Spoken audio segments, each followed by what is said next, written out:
semaine, dans Afrique, nous nous intéressons au train de la liberté zimbabwéen. Relancée en novembre dernier, cette ligne fiable et bon marché permet aux travailleurs et écoliers de se rendre à Bulawayo, la deuxième ville du pays. Un soulagement pour les usagers. Nous nous rendons ensuite au Kenya, sur le lac Victoria. Cette grande étendue d'eau est victime de la pollution, de la pêche illégale, mais aussi de la jacinthe d'eau. La plante complique sérieusement les déplacements de nombreux bateaux. Mais tout de suite, les titres de l'actualité.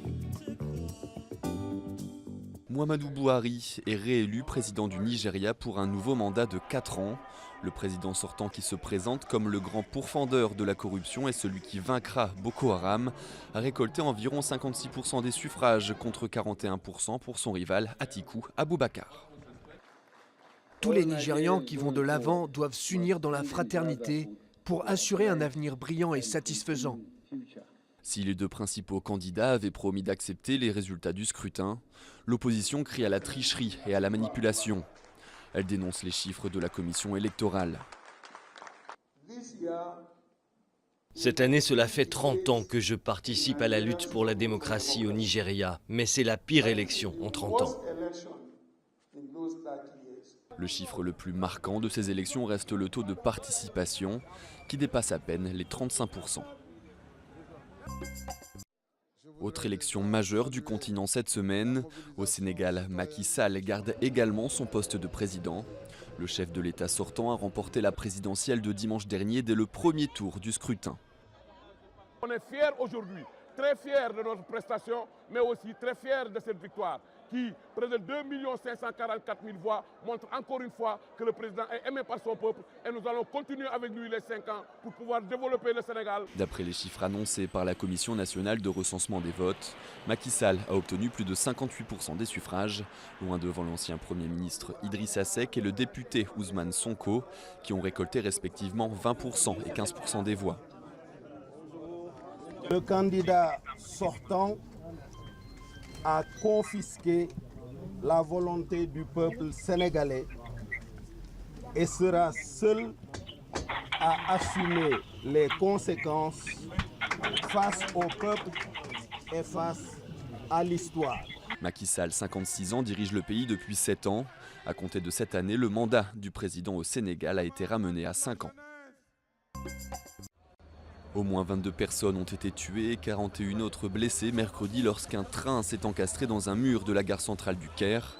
Selon des témoins, le train qui entrait en gare aurait perdu le contrôle des freins avant de heurter le mur en bout de quai. Le choc a provoqué l'explosion de la locomotive et l'incendie s'est ensuite propagé. J'ai retiré près de 20 cadavres et je les ai transportés jusqu'à l'ambulance. Ils étaient tous complètement brûlés. Une enquête a été ouverte pour déterminer les causes du drame dans un pays habitué aux accidents ferroviaires meurtriers. Des manifestations ont éclaté cette semaine dans plusieurs villes du pays suite à l'annonce d'Omar El-Béchir de placer le Soudan sous état d'urgence. Une décision qui vise à contenir la contestation. Tout d'abord, je décrète l'état d'urgence dans tout le pays pour 1 an. Ensuite, j'annonce la dissolution du gouvernement au niveau fédéral et provincial. Depuis le 19 décembre dernier, des manifestations antigouvernementales sont organisées chaque semaine au Soudan. Selon un bilan officiel, 31 personnes sont mortes depuis le début de ces rassemblements. Human Rights Watch évoque le chiffre de 51 morts. Plusieurs milliers de personnes, dont des étudiants et des avocats, se sont réunis ces derniers jours dans les rues d'Alger pour manifester contre la candidature d'Abdelaziz Bouteflika à la prochaine élection présidentielle.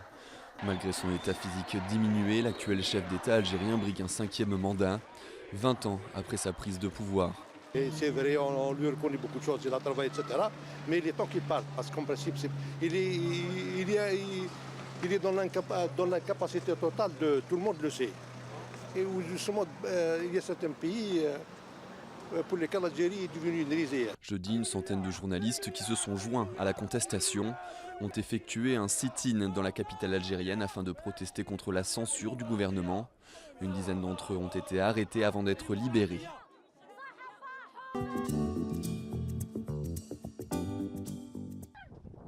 Il faut arriver à l'aube pour ne pas le rater. Chaque matin, à Cardwell Park, ces passagers attendent le seul train de banlieue du Zimbabwe. Direction Bulawayo, la deuxième ville du pays, située à une vingtaine de kilomètres. Le gouvernement a relancé la ligne en novembre dernier. Un soulagement pour les travailleurs dans un pays miné par la crise économique. Ils sont arrivés comme des sauveurs des habitants de Bulawayo parce que maintenant on peut travailler pour quelque chose de plus, pas seulement pour payer les transports. Le service avait été suspendu pendant 13 ans sous le régime de Robert Mugabe. Autrefois surnommé le grenier de l'Afrique, le Zimbabwe a vu son économie dégringoler sous son long règne. Malgré sa démission en 2017 et l'arrivée au pouvoir d'Emerson Mnangagwa, l'inflation continue de monter en flèche. Et avec elle, les prix des moyens de transport, comme le minibus. 1,5 $, c'est très cher pour nous. Donc c'est mieux de prendre le train, ça coûte 50 centimes. C'est moins cher et il nous reste de la monnaie pour acheter du pain, des légumes pour nos enfants à la maison de temps en temps, mais les temps sont très durs pour nous. C'est pas facile de survivre. La ligne de train a facilité le quotidien de nombreux usagers, mais certains craignent que l'initiative soit de courte durée et demandent des réformes plus profondes. Face aux problèmes actuels, si le gouvernement réduit le coût de l'essence, les minibus pourront peut-être ajuster leur prix à celui de l'essence. À l'aller comme au retour, le train est toujours plein à craquer. Mais pour ces banlieusards, le train de la liberté, comme on le surnomme ici, reste la meilleure option pour aller au travail ou étudier.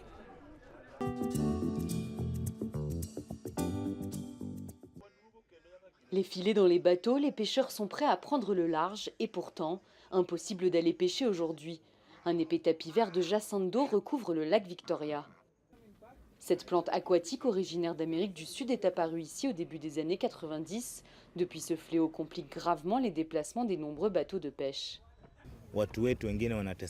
Beaucoup de nos collègues ont des problèmes sur le lac quand ils pêchent. Ils se retrouvent souvent coincés.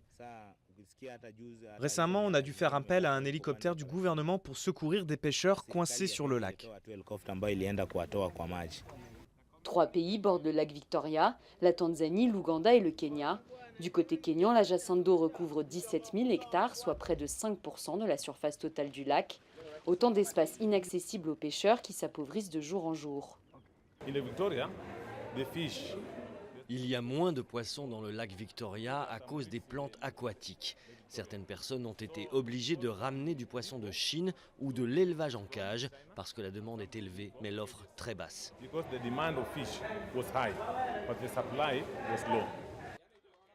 Sur le marché aux poissons de Kisumu, les tilapias surgelés sont maintenant chose commune. Importés de Chine, ces poissons ont été interdits par le président kényan, mais cette interdiction n'est pas encore effective. Et pour cause, le pays consomme 500 000 tonnes de poissons par an alors qu'il en produit 140 000. Seule solution, prendre soin du grand lac nourricier.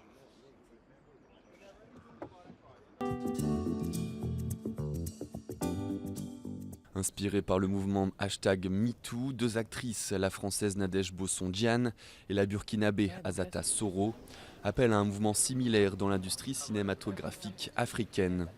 S'exprimant lors du festival panafricain du cinéma et de la télévision de Ouagadougou, les actrices ont évoqué leurs propres expériences.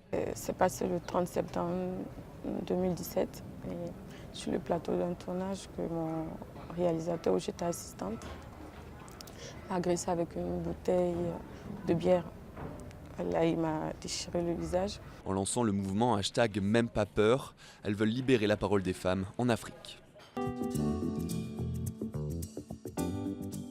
Le champion du monde olympique du 400 mètres Wade van Niekerk participera probablement au mondiaux d'athlétisme fin septembre à Doha. En marge de cette annonce, le coureur sud-africain a apporté son soutien à Caster Semenya.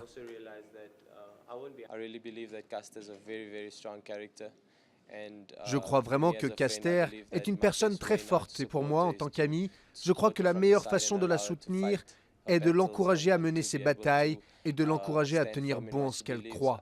Je l'admire vraiment de défendre les femmes et d'essayer de lutter pour l'égalité des femmes. La double championne olympique et triple championne du monde du 800 mètres veut faire invalider un règlement international imposé aux athlètes féminines produisant naturellement beaucoup de testostérone.